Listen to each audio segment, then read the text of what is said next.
जय जय श्री हित हरिवंश। श्री राधा वल्लभ लाल की जय हो। गुरुजी महाराज की जय हो। सभी रसकन की जय हो। हम नारद भक्ति सूत्र में 61वां सूत्र तक आपको बताए हैं। वहाँ में आपको कहा गया कि भाई अपने बहन की, योगक्षेम की चिंता सब प्रभु को अर्पित कर देनी चाहिए। पर ये स्थिति बड़ी निश्चिंता में आ गई। अब बात आवे कि ये निश्चिंता हर कोई को तुरंत तो ना मिल जावे। तो जब तक ये निश्चिंता की स्थिति ना बन पावे तब तक क्या किया जाए। तो वो नारद जी ने ये 62वें सूत्र में कही है, ना तत् सिद्धो लोक व्यवहारो हेय किंतु फल त्यागस्तन साधन चाकार में। अर्थात न तत् सिद्धो, नहीं हो तब तक वो सिद्धि, लोक व्यवहारे है तब तक लोक व्यवहार से है या चिंता जो भी रहती है आपको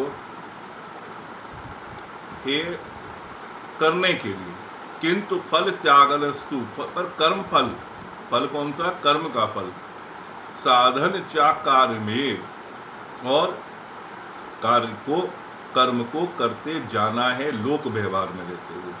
यानी कि निश्चिंता की स्थिति आने तक लोक मर्यादा की रक्षा और निष्काम साधन आवश्यक है। ये नारद जी ने, देवर्षि नारद ने इस सूत्र में कही है। तो वो पंक्तिबद्ध करके अब आपके सामने कह रहे हैं, लौकिक वैदिक प्रभु अर्पित कर्म नहीं फल त्याग चलो, ज्ञान विरिक्त व भक्ति स्मृति प्रधान हृदय प्रेम रस मलो।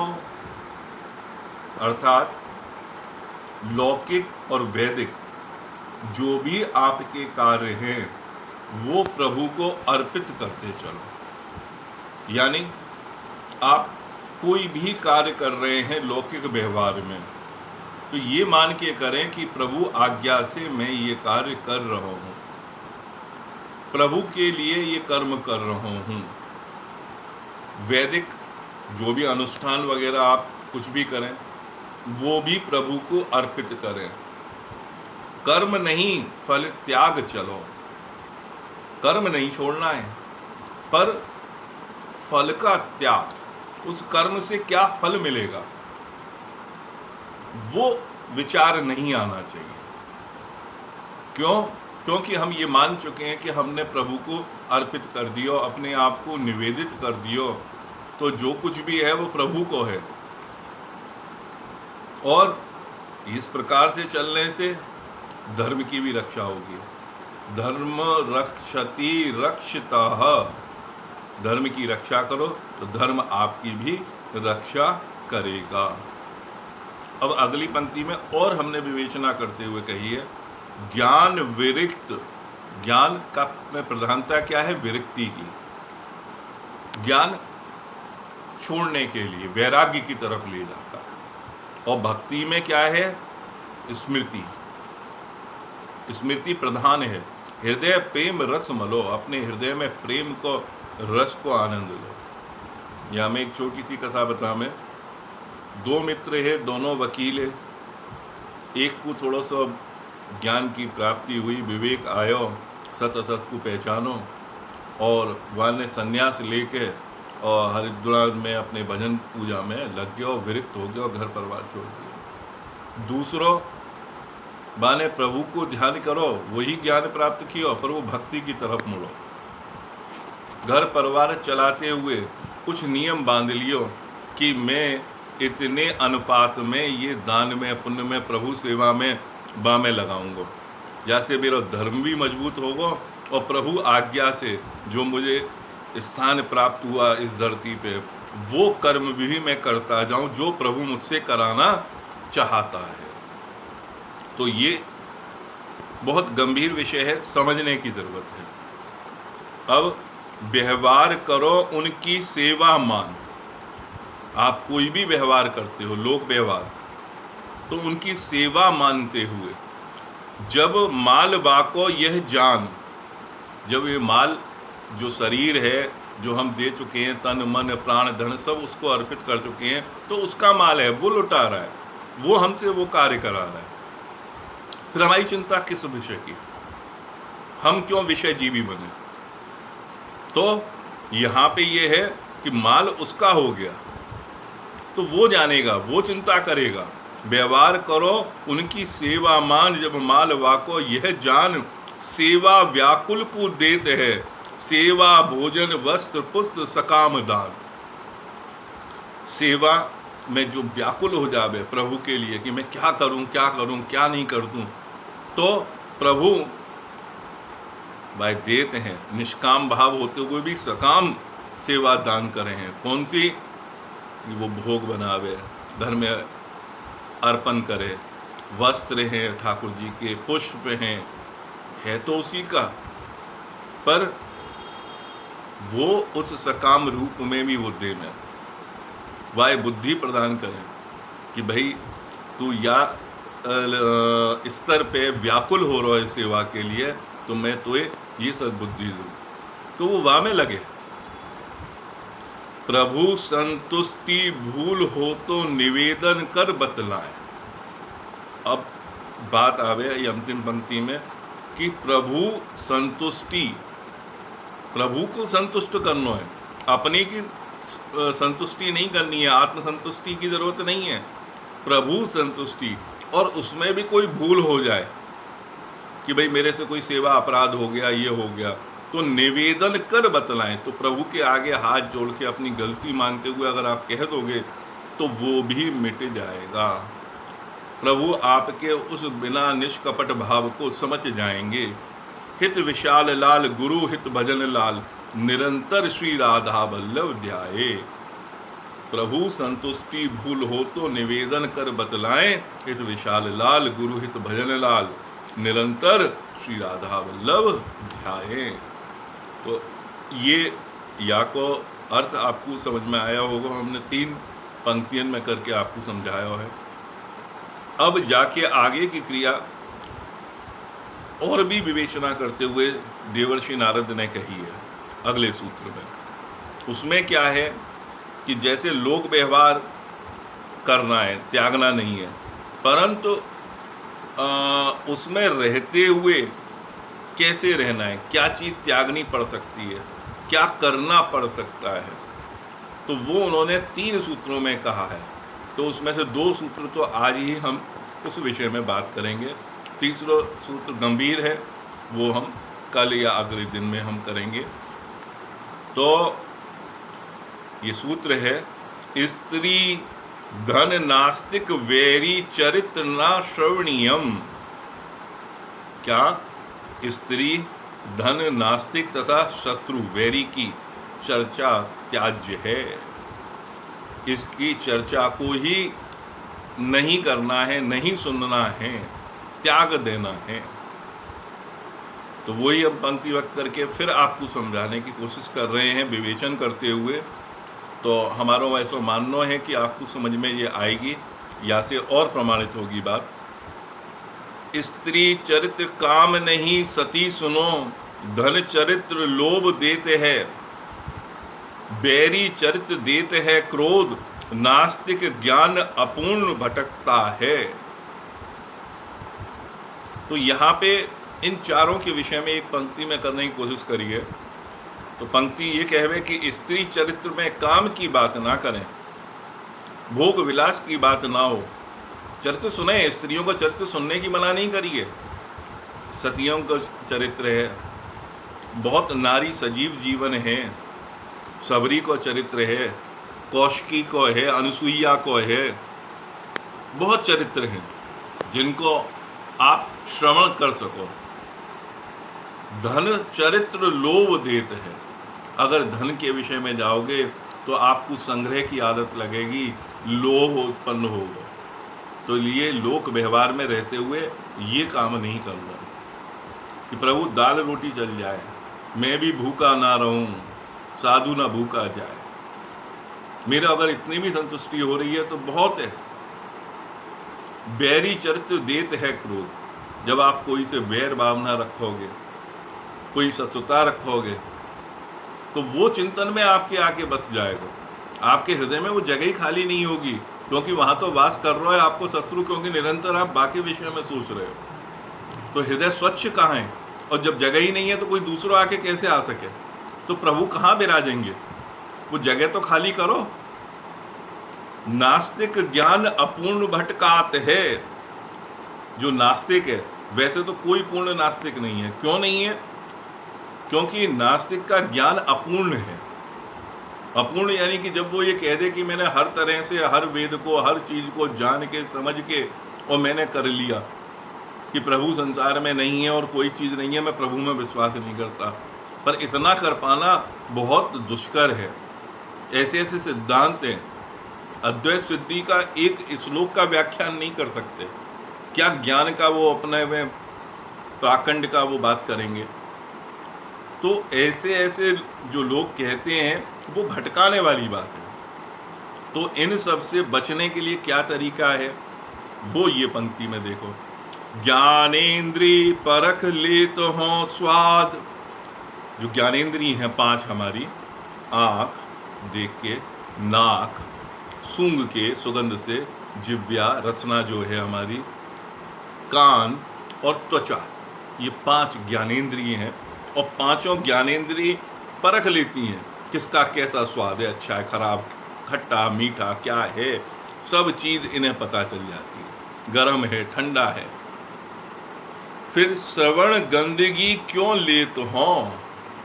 फिर इस पे कहना है कि इन चारों चीजों से जो बचने की बताई है, तो इसमें ये श्रवण की गंदगी क्यों लेते हो? देखा हुआ भी आदमी भूल जाता है, पर श्रवण किया हुआ बहुत समय तक वो चलता है। अभ्यास के समय में तो बहुत अच्छा है कि समझने के लिए आपको चित्रण करके समझाया जाए, तो वो चित्र बन जावे। पर जीवन में हम अभी तक जाने कितने चित्र देख चुके हैं, इतने बड़े हुए जीवन में जाने कितने मित्र रहे, पहली कक्षा के मित्र, 8वीं कक्षा के, 10वीं कक्षा के, कोई के नाम भी याद नहीं होंगे, पर कान में अगर वो नाम या कुछ वो पढ़े होंगे तो वो हमारे चिंतन में आ जाए। तो श्रवण से जो गंदगी है, गंदगी क्यों कही गई है? कि जो गलत बातें हैं, अगर कोई आपके मकान में कूड़ा डाल दे तो गंदगी हो गई ना। तो वो उन कानों से वो गंदगी क्यों लो, वो आपके चित्त को खराब करे, आपके मकान को खराब करे, आपके घर को अस्वच्छ कर दे।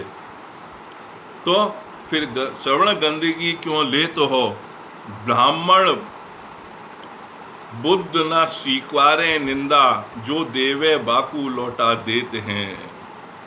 ब्राह्मण की भी कथा है, ऐसे एक बुद्ध की भी है।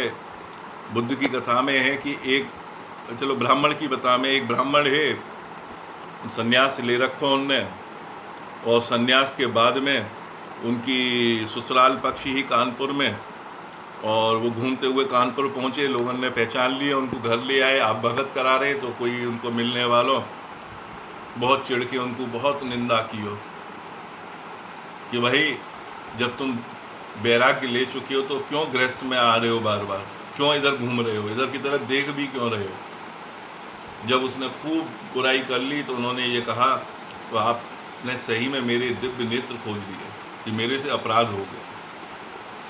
तो बुराई को उन्होंने नहीं लिया, उसको भी अच्छाई मानते हुए। ऐसे बुद्ध से एक जने ने बहुत बुरी भली कही, तो बुद्ध भगवान ने कहा, बनते मुझे एक बात बताओ कि तुम मुझे कोई चीज़ दे रहे हो, कोई वस्तु दे रहे हो, अगर मैं उसको स्वीकार नहीं करूं, क्या वो वस्तु कहाँ रहेगी, ऐसा मुझे बता सकते हो? अगर मैं स्वीकार नहीं कर रहा हूं और तुम मुझे देना चाह रहे हो। बोले मेरे पास ही रहेगी। तो बोले कि जो तुमने अभी तक मुझे दिया मैं स्वीकार नहीं करता हूं। तो इस तरह से आप उन चीजों से बच सकते हो। इतना सुनने के बाद में भी नहीं लिया हमने। जो देवे बाकू लौटा दे, तो उसी को लौटा दिया कि भाई तू अपना अपने पास रख। वह वस्तु क्या काम की जा में हृदय नरक बन जाए। वो वस्तु किस काम की है कि जिसके आने से अपना हृदय ही नरक बन जाए, गलत विचार आ जाए।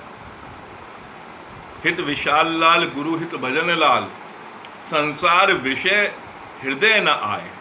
ये संसार के विषय हैं, ये हृदय में नहीं आने चाहिए। काम क्रोध मद लोभ, और इन सब से बचने के लिए आपको क्या करना है? स्त्री की, धन की, आपको ये सब चर्चाओं से बच के चलना है, शत्रु की, नास्तिक की। क्यों? क्योंकि इन सब के अंदर ही वो काम क्रोध मद लोभ सब छुपा हुआ है जो संसार का है। उसको सुनने के लिए आप चल दें। शास्त्रों में भी ये बात कही गई है, कई उदाहरण हैं, तो बात बहुत लंबी हो जाएगी। तो सूक्ष्म में बता रहे हैं, आप इसको समझो।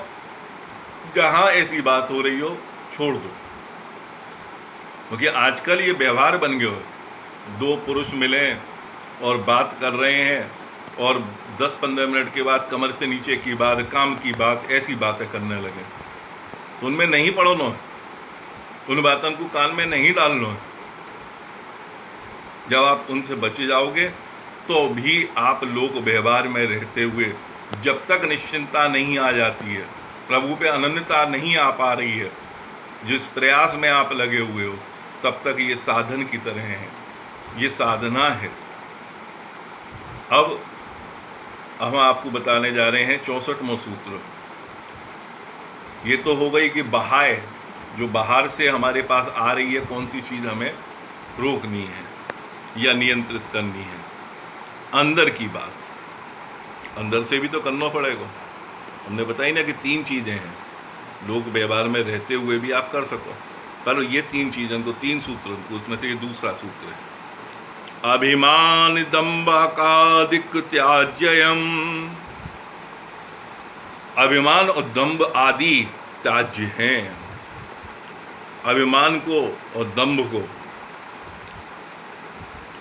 जो आदि और भी चीजें हैं, इनको त्यागना ही पड़ेगा, तब आंतरिक शुद्धि होगी।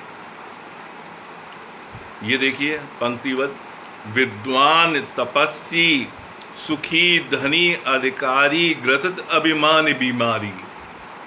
विद्वान को अभिमान, तपस्वी को उसका अभिमान, कोई सुख संपन्नता में चला गया थोड़ा से समय के लिए, उसको अभिमान, धनी को पैसे का। तो ये अभिमान एक बीमारी की तरह ग्रस्ता है। ग्रस्ता मतलब खा रहा है वो उसको, उसे समझ में नहीं आ रही कि वो अभिमान में जिए जा रहा है। जो आदमी अपने बेटा बच्चन से पैसे बचा के रख, उनको भोग रहे हैं, क्योंकि वो तो ले जा ना सके और जिंदगी भर उसी चीज की लड़ाई लड़ते रहे। मद से मतवाला सोचे मेरे जैसा कौन धरी डिडारी। उस मद में ही मतवाला होके वो सोचने लगता है कि मेरे जैसा कौन है और दूसरा कौन है, और उन्हीं से वो तुलना करता है। अच्छा साहब, उनके यहाँ मर्सिडीज खड़ी है, इनके यहाँ BMW खड़ी है, इनके यहाँ ये है, उनके यहाँ फ्लैट टीवी है, उनके यहाँ ये वाला वो है, उनके यहाँ फ्रिज है। उन सब में लगा हुआ है कि, और धनी डिडारी, ढींगरा बना हुआ है। ढींगरा मतलब एक ब्रजभाषा का शब्द है, मोटा ताजा, मतलब तगड़ा हो जिस चीज में। एक और पंक्ति इसमें याद आई, ढींगराए देख, ब्रज की कहावत है, रिस आवत नाए और कमजोर को देख के रुकत नाए। ये संसार की पद्धति बन गई है। कोई आपसे तगड़ा और वैसा हो तो गुस्सा आते हुए भी, हाँ ठीक है भाई साहब ऐसा क्यों किया, और कमज़ोर हो तो गुस्सा रुकेगी नहीं, उसके ऊपर ही पूरी निकाल लेंगे। ये ब्रज की कहावत है, धनी ढिडारी। तो अगली पंक्ति में हमें, अभिमान बनाए सीमा रेखा, दूर हो हरि बिचारी। वैचार मतलब जो आपके हैं वो हरि के प्रति वो दूर कर देते हैं। अभिमान एक सीमा रेखा सी खींच देता है, जैसे दो देशों के बीच में होती है ना, बॉर्डर लाइन बना दी एकदम से। मैं घिरा रहे ना कभी हरि उच्चारी। भगवान को भी जा रहे हैं तो भी कहा उद्घाटन है, फूल चढ़ा दो, कर दिया। बड़ी उन्होंने वो अंग्रेजी में फॉर्मेलिटी कहते हुए कि हाँ साहब करनी पड़ेगी, माला पहना दो, हाँ सब बड़े आदमी है, बुला के मंच से माला पहना दी तो कर लिया, नहीं तो नहीं। हरि उच्चारना ही नहीं है, मैंने इसी में ही घिरे हुए हैं। घिरे हुए मतलब वही सीमा रेखा का एक घेरा सा बना रखा है अपने पास, वहां पे हरि प्रवेश ही नहीं है भैया, क्योंकि वो मैंने की दुनिया है, वो अभिमान में उसमें जा रहे हैं। अब बात करें, दोष आपने दिखे नहीं, अपने दोष कभी किसी को नहीं दिखते। पीठ पीछे पर निंदा। अभी 3 लोग बैठे हुए हैं, एक उठ के गया, 2 जने बचे तो उसकी निंदा चालू हो गई पीठ पीछे कि हाँ साहब उसमें ये कमी है, उसमें ये कमी है। धर्म वक्ष पर पीठ पाप का पुलिंदा। धर्म वक्ष पर देखें औरों के पीठ पे, ऐसा भी कह सकते हैं, पीठ पाप का पुलिंदा। ये एक बैग टांग रखा है, वो पीठ पे पाप का पुलिंदा दिखता है, मतलब जो आपसे आगे है उसमें ही कमी आपको दिखेगी। अरे वो बड़ा हुआ तो क्या हुआ, आगे हुआ तो क्या हुआ, उसके पाप दिख रहे हैं। यानी कि वो तो आपसे आगे निकल ही गया, इसीलिए तो आपको उसकी पीठ दिख रही है, उसके पाप दिख रहे हैं, जिसकी आप उस पुलिंदे की, उस बैग की चर्चा कर रहे हैं। अपना नहीं दिख रहा, जबकि शास्त्रों में ये कहा गया है कि जो आपके अवगुण बताए वो एक गड़े खजाने के बराबर है। ऐसे मित्र रखने चाहिए पास में जो आपकी कमी बता सकें, पर आज के समय में कोई कमी बताना ही ना चाहे, सब यशमेन है। तुलसीदास जी ने भी सुंदरकांड में भी कही है, तो रामायण से कहते हुए कही है बात चीज़ को। वो पंक्ति आव है, जाके मित्र सचिव, मतलब जो उसके मंत्री हैं, वैद्य हैं, उससे भय के कारण उससे प्रिय बोल रहे हैं, तो राज धर्म धन, मतलब ये उसके राज्य का, तन का, धर्म का, तीनों का नाश ही होगा अगर वो उसके भय के कारण उससे प्रिय बोल रहे हैं। तो ये बात तो मानी हुई है। अब अंतिम पंक्ति में, कपट दंभ बंद करें, कपट दंभ बंद करें गुरु हरि हृदय पट। जो कपट में, रामचंद्र जी ने भी कही है ये वाली बात, मोहे कपट छल छिद्र न भावा, मुझे कपट नहीं भाता है। तो गुरु से, भगवान से, प्रभु से कपट तो कभी नहीं करे। और कपट का अर्थ क्या है? का शब्द जो है वो हृदय द्रवित, उसको अगर शास्त्रोचित देखें, और पट मतलब दरवाजे, तो हृदय के दरवाजे कपट से बंद हो रहे हैं वो गुरु और हरि के प्रति। हित विशाल लाल गुरु हित भजन लाल, पर्दा हटा हरि मिले झटपट। जो आवरण का, जो मैं का, अभिमान का, अभिमान के साथ में दंभ का जो पर्दा लगा रखा है उसको हटाओ, जिससे कि प्रभु के दर्शन, प्रभु की लीला में झटपट मतलब जल्दी से जल्दी आप पहुंच सको।